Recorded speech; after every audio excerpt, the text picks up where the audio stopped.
केंद्र सरकार ने पूर्व प्रधानमंत्री चौधरी चरण सिंह और पीवी नरसिम्हा राव को सर्वोच्च नागरिक सम्मान भारत रत्न देने का ऐलान किया है।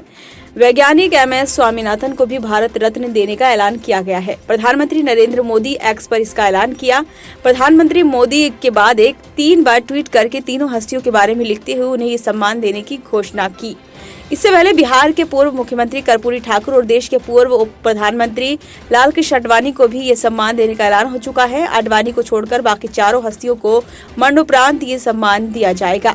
उन्होंने कहा कि हमारी सरकार का ये सौभाग्य है कि देश के पूर्व प्रधानमंत्री चौधरी चरण सिंह को भारत रत्न से सम्मानित किया जा रहा है। ये सम्मान देश के लिए उनके अतुलनीय योगदान को समर्पित है। उन्होंने किसानों के अधिकार और उनके कल्याण के लिए अपना पूरा जीवन समर्पित कर दिया था। उत्तर प्रदेश के मुख्यमंत्री रहे हों या देश के गृह मंत्री और यहाँ तक कि एक विधायक के रूप में भी उन्होंने हमेशा राष्ट्र निर्माण को गति प्रदान की। वे आपातकाल के विरोध में भी डटकर खड़े रहे। हमारे किसान भाई बहनों के लिए उनका समर्पण भाव और इमरजेंसी के दौरान लोकतंत्र के लिए उनकी प्रतिबद्धता पूरे देश को प्रेरित करने वाली है। पीएम मोदी ने लिखा, ये बेहद खुशी की बात है कि भारत सरकार कृषि और किसानों के कल्याण में उल्लेखनीय योगदान के लिए डॉक्टर MS स्वामीनाथन को भारत रत्न से सम्मानित कर रही है।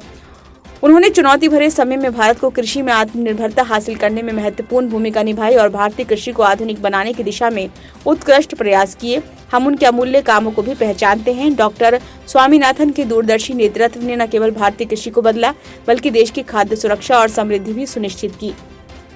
वह ऐसे व्यक्ति थे जिन्हें मैं करीब से जानता था और मैं हमेशा उनकी अंतर्दृष्टि और इनपुट को महत्व देता था। पीएम मोदी ने लिखा, ये बताते हुए खुशी हो रही है कि हमारे पूर्व प्रधानमंत्री पीवी नरसिम्हा राव को भारत रत्न से सम्मानित किया जाएगा। एक प्रतिष्ठित विद्वान और राजनेता के रूप में नरसिम्हा राव ने देश की बड़े पैमाने पर सेवा की। उन्हें आंध्र प्रदेश के मुख्यमंत्री, केंद्रीय मंत्री और कई वर्षों तक संसद और विधानसभा सदस्य के रूप में किए गए कार्यों को आज भी याद किया जाता है। उनका दूरदर्शी नेतृत्व भारत को आर्थिक रूप से उन्नत बनाने, देश की समृद्धि और विकास के लिए एक ठोस नींव रखने में सहायक था।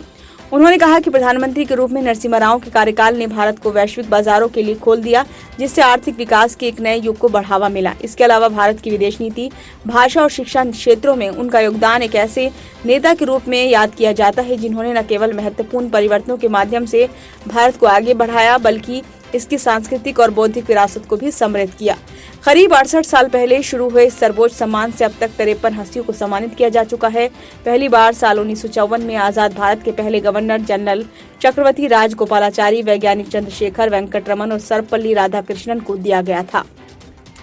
मोदी सरकार के करीब 10 साल के कार्यकाल में अब तक 10 हस्तियों को सर्वोच्च सम्मान दिया जा चुका है, जिसमें इस साल कर्पूरी ठाकुर समेत 5 नामों का ऐलान किया गया है। दिवंगत प्रणब मुखर्जी, भूपेन हजारिका और नानाजी देशमुख से पहले मोदी सरकार के पहले कार्यकाल में साल 2015 में पूर्व पीएम अटल बिहारी वाजपेयी और पंडित मदन मोहन मालवीय को ये सर्वोच्च सम्मान दिया गया था। इसके 4 साल बाद बीते लोकसभा चुनाव के कुछ महीने बाद 3 हस्तियों को सर्वोच्च सम्मान देने की घोषणा की गई थी।